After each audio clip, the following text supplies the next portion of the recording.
কিন্তু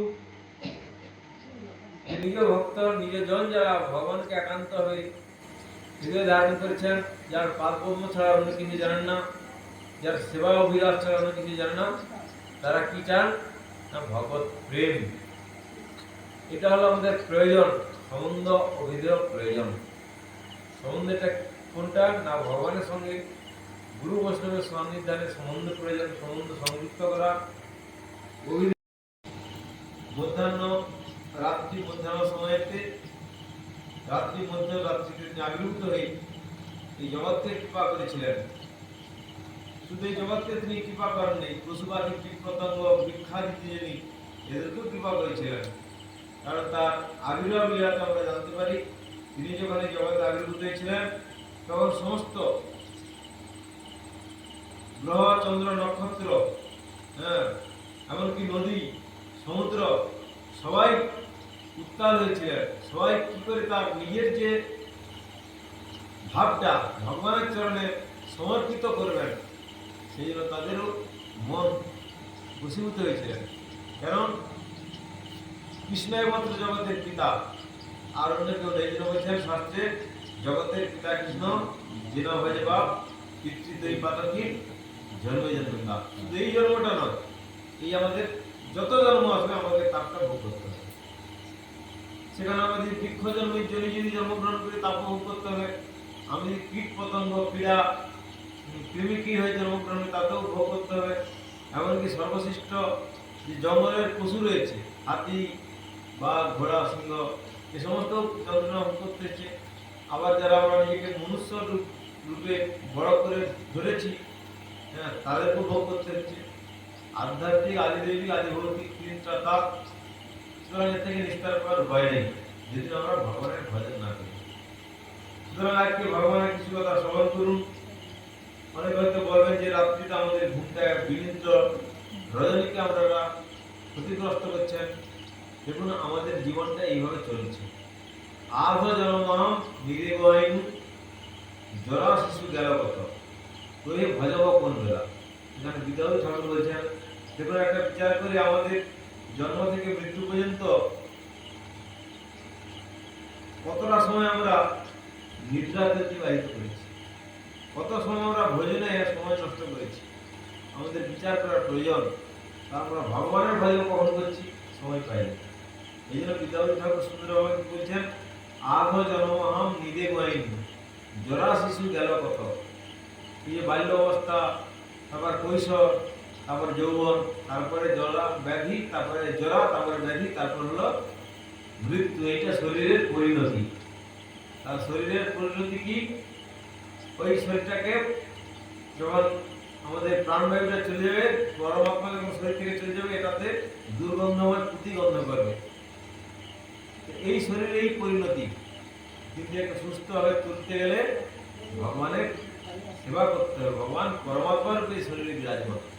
সেই পরমাত্মাকে ঈশ্বর পরমকৃষ্ণ সচ্চিদানন্দ বিগ্রহ, অনাদির আদি কারণ, অনাদির আদি গোবিন্দ, সর্বকারণ কারণ।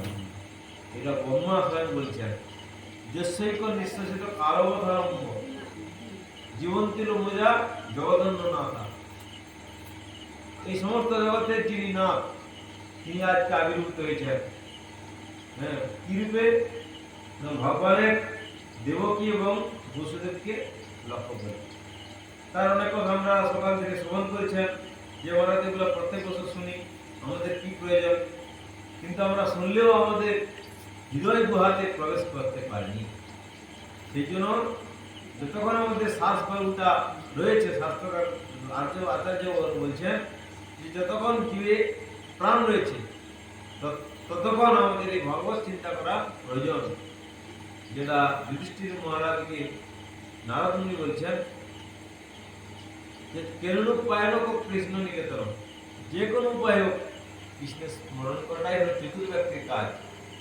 সদগম চিন্তন্তে বিষ্ণু বিস্মরণ জাত উচিত। কুন্তী দেবী বলছেন সেইটা আমাদের দুঃখ, যখন আমরা আমাদের মন থেকে কৃষ্ণ বিষয়ক কথাটাকে দূরে পাঠিয়ে দেবো, সেটা হচ্ছে অত্যন্ত দুঃখের কথা। এই জন্য যে সদগম স্মরণ বিষ্ণু, সর্বদা বিষ্ণু চিন্তা করা চতুর্ব্যক্তিত্ব কাজ। যাই হোক, আমরা ভগবান এই সমস্ত আবির্ভূত হবেন মধ্যরাত্রিতে, তো তিনি কিভাবে উপস্থিত হয়েছিলেন, আবার তিনি কোথায় চলে গেলেন, সেগুলো আমাদের জানার প্রয়োজন। আমরা এখন নিদ্রাতে ঢুলুমুলু করছি, ভগবান উপস্থিত হয়েছিলেন, সবাই জানেন। তিনি তার যে আসবেন তার পূর্বে আমাদের কিছুদিন আগে বলদেব প্রভুর আবির্ভাব হয়ে গেছে।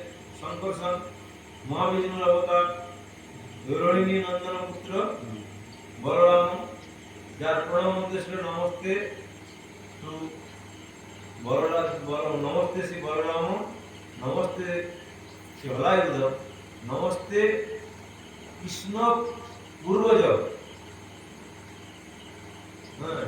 নমস্তে পূর্ণ বৎসর। এইটা করেছিলেন কৃষ্ণ পূর্বজ বা কৃষ্ণ অগ্রজ। কৃষ্ণের অগ্রজে তিনি আবির্ভূত হয়েছিলেন।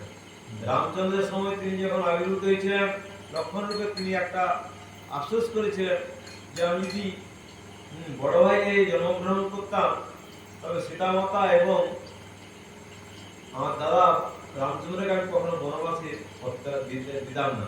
কিন্তু আমি যে অনুজ লক্ষণ ছোট ভাই, এই জন্য দাদা আমাকে আদেশটা সঙ্গে পালন করতে, সেই জন্য ভগবান তাকে কৃপা করেছিলেন, ঠিক আছে তোমার ইচ্ছা পূরণ হোক।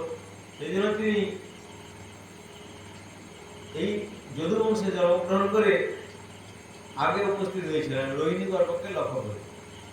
তিনি বসুদেবের পৌরেশে জন্মগ্রহণ করলেও, দেবকী মাতার গর্ভে জন্মগ্রহণ করলেও ভগবানের ইচ্ছাক্রমে যোগমায়া দ্বারা আকর্ষিত হয়ে কোথায় চলে গেলেন না রোহিণী গর্ভে। এই জন্য এখানে তিনি গর্ভকে আগে সংস্কার করে দিয়েছিলেন। এই সমস্ত কথা কেন বলদেব, এই কথাও আমরা জানতে, বলদেব সর্বদা ভগবান কৃষ্ণকে সেবা করে চলছেন। শয্যা, পাদুকা, ছত্র, চামর, আসন, বেসন, এই রূপে তিনি কে অনন্ত শয্যা সাহিত্য অবস্থায় অনন্ত ফণাধারী সেই বলদেব শেষ সাহি রূপে তিনি জগতে প্রচারিত। শঙ্কর্ষণ কারণসায়ী গর্ভত চাই সদস্য কয়ত সাহি শেষস্য কলা, শ্লোকটা রয়েছে। শেষ সাহি রূপে তিনি ভগবানের সেবা করে দিয়েছেন। এই জন্য তিনি রোহিণী গর্ভে উপস্থিত হয়েছিলেন। আর সেই গর্ভকে তিনি সংস্কার করে ভগবানকে সহায়তা করেছিলেন আসার জন্য। যখন আমরা রথযাত্রা যাই দেখি, আগে বলদেবের রথ চলে, তারপর সুভদ্রা মাতাজি, তারপর কৃষ্ণচন্দ্র। এখানে কেন বলা হচ্ছে যে বলদেব সমস্ত অশুভ বাধাকে বিনষ্ট করে দেয়, কেন আমার প্রভু আসবেন। এখানে ভগবানের কথা বলা হচ্ছে, ভগবানের দ্বিতীয় প্রকাশ শ্রী বলরাম। যেহেতু কৃষ্ণ অবতারী, স্বয়ং অবতারী, আর তার দ্বিতীয় প্রকাশ শ্রী বলরাম, স্বয়ং বলরাম। তো দেবকী গর্ভে ভগবানের প্রবেশ এবং দেবগণ কর্তৃক গর্ভস্তুতি। শুকবাচ ব্রহ্মবকচানুরতিনাবর্ত মহাশনৈ মুষ্টি কারিষ্ট দ্বিবিদ পুতনাইক সিধনুকৈ অন্যশ্চাসুর ভূপালৈর্বাণ ভৌমাদির্বিদ্যুত যুদ্ধং কদলং চক্রে বলিমাগল সংশ্রয় তে পীড়া নিবিষু কুরু পাঞ্চল অপিকয়ান সার্বান বিদর্ভান দিশান বিদেহান কোশলানপি একে তমনুদ্ধান্না জ্ঞাতয় প্রতিপাসতে পতসু ষটসু বালেসু দেবকা উগ্রসেনা সপ্তম বৈষ্ণব ধাম যমনন্তং প্রদক্ষতে গর্ভ বহু দেবকা হর্ষ শোক বিবর্ধন। এখানে বলছে যে হর্ষ এবং শোক দুটা হবে। কেন? তিনি তো দীর্ঘদিন সন্তান তার হয়নি, আবার যদি হলো পরপর তার সন্তানদের বিয়ে হতে থাকে। এই যে বলছেন হর্ষ শোক, আমরা শাস্ত্রের মধ্যে পাই রাজা চিত্রকেতু আর ব্রাহ্মণ আত্মদেব। আত্মদেবের সন্তান ছিল না, সে সন্তানের জন্য প্রচুর প্রার্থনা করেছিলেন, সাধুদেরকে তার চরণে পড়ে যেতেন। কিন্তু সাধু গণনা করে দেখলেন তোমার এই জন্ম দূরেও, কারণ 7 জন্ম তোমার সন্তান নেই, কিন্তু সে নাছড়ে বান্ধব। বলছে তোমার সন্তান এলেও তুমি ঠিক থাকতে পারবে না, তোমার কষ্ট হবে। বলে হোক সন্তান। চিত্রকেতু এরকম ব্রহ্মা বিষ্ণু মহেশ্বর তারাও আশীর্বাদ দিয়েছিলেন, তার সন্তান ছিল না, 100টা কন্যা স্ত্রী ছিল, কিন্তু বলছে তোমার সন্তান হলে কি হয় তুমি আনন্দ পাবে। সেরকম এখানে হর্ষ শোক হল, চিত্রকেতু সন্তান হয়েছিল সবাই জানি, যে যার যে পত্নী দ্বারা সন্তান হয়েছিল সে তাকে চিত্রকেতু বেশি ভালোবাসত। তো অন্যান্য পত্নীগণ সেই সন্তানকে বিষ প্রয়োগ করে তাকে মেরে দিল, তার চিত্রকেতুর মনে কি শান্তি থাকলো? আত্মদেব তার পুত্র হলো, তার মা ধন্দু, তার স্ত্রী ধন্দুকারী, সে কি করলো? সেই ফলটাকে গরুকে খাইয়ে দিল, গরুর সন্তান হলো গোকর্ণ। আর এর বোনের পুত্রকে পালন করেছিল, যে পরে কি করলো, এর বাবা মাকে আত্মদেবকে ধন্দুকারীকে মেরে দিয়ে সে নিজে পেয়ে গেল। তাহলে কেউ শান্তি পেল, সেটা হর্ষ শোক। পুত্র যখন জন্ম হলো আনন্দ হলো, তারপর তাদের বিয়োগ বা তাদের অপকর্মের ফলে তার কষ্ট হলো, শোক হলো, এই জন্য হর্ষ শোক।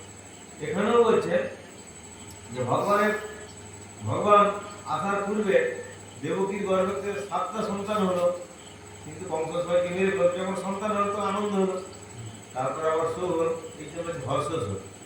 এই জন্য এখানে বার্তা বলছে যে গর্ভ বহু দেবকা হর্ষ শোক বিবর্ধন, আনন্দ এবং শোক দুটাই পরপর বাড়তে থাকবে। শিশুকে বলেন কংস নিজেই অত্যন্ত বলশালী ছিল, তাছাড়া সে মগধরাজ জরাসন্ধেরও বিশেষ সাহায্য লাভ করেছিল। জরাসন্ধের 2টি কন্যাকে কংস বিয়ে করেছিল, কি কি নাম? একটা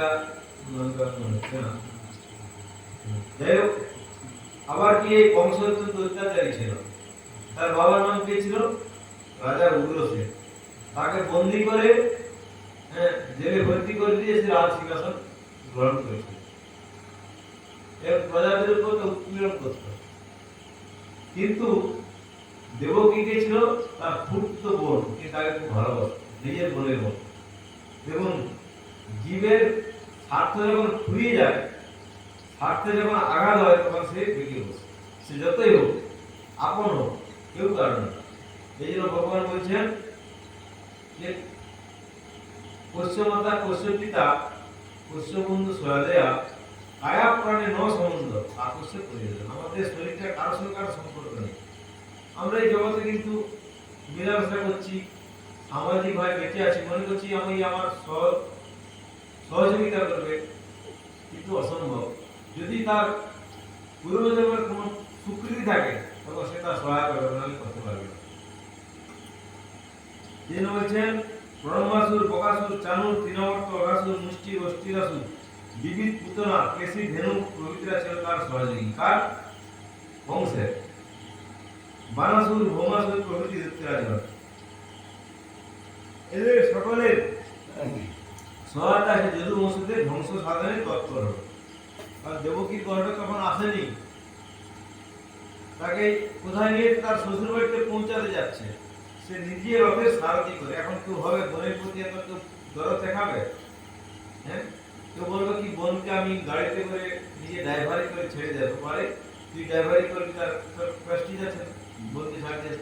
কিন্তু কংস তার নিজের বোনকে, নিজের বোন না খুঁড়তুতো বোনকে তো অনেক কিছু যৌতুক আদি দিয়ে তিনি নিজের রথে সারথি গিয়ে করে তাকে ছাড়িয়ে। হঠাৎ করে দৈবানী হলো, তুমি যাকে এত হঠাৎ করে নিয়ে যাচ্ছ তার অষ্টম গর্ভজাত সন্তান তোমার মৃত্যুর কারণ। ব্যাস, দেখি কংসের এখানে মনের মধ্যে সংশয় এসে গেল, যাকে আমি নিয়ে যাচ্ছি তারই গর্ভজাত সন্তান আমার শত্রু, সুতরাং একেই এর প্রাণকে বিনষ্ট করলে আমার শত্রুর বিনাশ হয়ে যাবে। কিন্তু বসুদেব ছিলেন বিশুদ্ধ সত্যের প্রতীক। বসুদেব কেন নাম? না, শুদ্ধ সত্যের প্রতীক। বসুদেব কখনো মিথ্যা কথা বলেনি এবং তার এই সময় উচিত কি, তিনি তার নবজাত নববধূকে, তার সদ্যতে বিবাহ করে যাচ্ছেন, তাকে যে কোনো প্রকারে বাঁচানো। এই জন্য পতিদেবের কাজ কি? যখন কোনো পুরুষের সে অস্ত্র ধারণ করেন, তার উদ্দেশ্য কাজ কি? তার ভরণ পোষণ, তাকে যাবতীয় বিপদ থেকে রক্ষা করা। সুতরাং এই সময় বসুদেব তখন তার বুদ্ধিটা প্রয়োগ করলেন কংসের উপর। কংস তখন তার চুলের মুঠি ধরে মারতে ব্যস্ত, দৌড়ালি করে। তখন তাকে বুঝালেন, বলে দেখো এ তোমার বোন, সদ্য বিয়ে করে নিয়ে যাচ্ছ, তারপরে নারী জাতি, একে বলতো না তোমার মতো বীরের পক্ষে উচিত নয়। তুমি একজন বীর, তুমি রাজা, তুমি মথুরার রাজা। কিন্তু যেহেতু তার প্রাণের বিনিময়ে প্রাণের ভয় রয়েছে, যে যার প্রাণকে ভালোবাসে, এখানে বলছেন যে যার প্রাণকে ভালোবাসে। আমরা হয়তো ভাবছি আমি তাকে ভালোবাসি, আমাদের পরিবারকে ভালোবাসি, কেউ না।